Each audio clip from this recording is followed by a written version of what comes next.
In what ways are women and people who identify as LGBTQIA+ discriminated against work? That's the focus of the Global Gender, Work and Organization Conference, which is being held for the first time in Africa.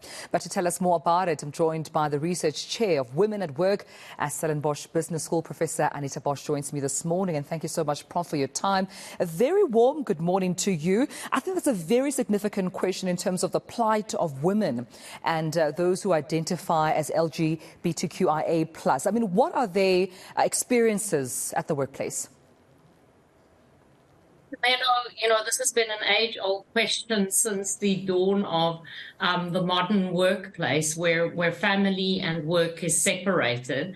And a lot of the deliberations at this conference went about that and finding ways towards more inclusive workplaces.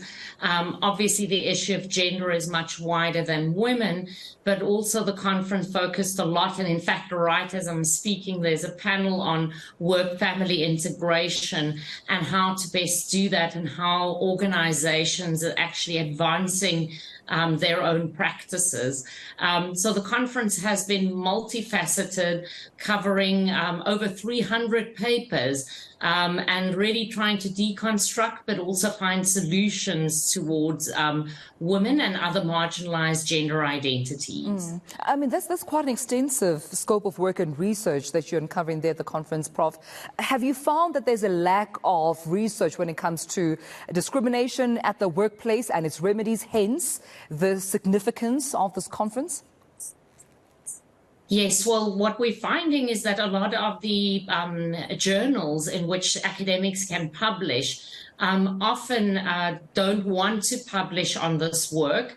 It's either the research methods that are utilized or the commentary that's given. We're in the space of critical studies where we really try and deconstruct power and understand the implications of that. It's also towards a better society.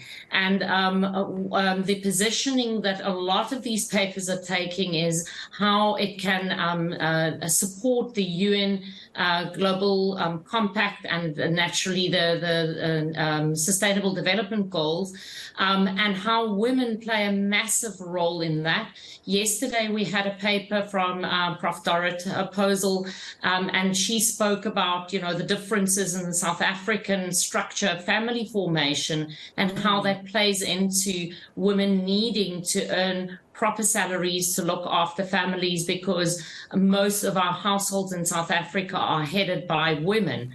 And so a lot of those nuances have come out. We were able to also compare between other, we're 51 countries represented, so compare between countries practices and learn from each other and work towards, more integrated research relationships as well. Right. Perhaps under the same breath, speak to me about the theme for this year, marginalized gender identities, how intellectual activism can transform work and organization. Why this theme? Why is it so important and impactful? Yeah, well, intellectual activism is a concept that is positioning academia at the forefront of speaking truth to power and saying that as academics, we cannot stand still when we know certain truths, when we're able to uncover certain aspects that are not correct or perhaps need to be tweaked, and for people to be better informed. And that's our role as academics, not just to publish in really important journals that are only read by other scholars, but really to bring it to the broader community. And so a lot of the work that's done at the Stellenbosch Business School is exactly at that forefront. We've had sponsors like Woolworths and Hungry Lion and a lot of companies that believe in the values of making sure that people are well supported and included in organizations. And that makes for the interface of intellectual activism to reach out and say, this is what we found in research, and this is what we think you should be doing, and then vice versa, learning from what's happening in organizations and bringing it back into both classrooms and into research practice. We spent a lot of time on those types of interfaces during the conference. Prof, at the same time, I mean, with the recent ban on homosexuality out in Uganda, have you or do you plan on having those discussions in terms of, the banning of homosexuality? I know there's a death sentence, or you could even face up to many, many years in prison should you be found to be homosexual out in countries such as Uganda. Would that be part of discussions, or have they been since conference started? Yes, absolutely. And so those discussions have taken place within the broader gender community and gender scholarship community. There's a grouping of scholars referring to themselves as queer researchers. And so what they have unpacked, and also we've shared in the plenaries, are what is happening on our continent, how individuals are really excluded and threatened by their lives, and what that means. And this conference specifically focuses on the workplace, but we can never exclude what happens in the social environment, and more specifically in the political environment, because that influences laws that are even practiced in business organizations. So we spent some time on those topics, and definitely the interface between the communities and understanding each other in a different way. For instance, just what family formation looks like in a same-sex couple family unit, and what we can learn from same-sex couples in raising children.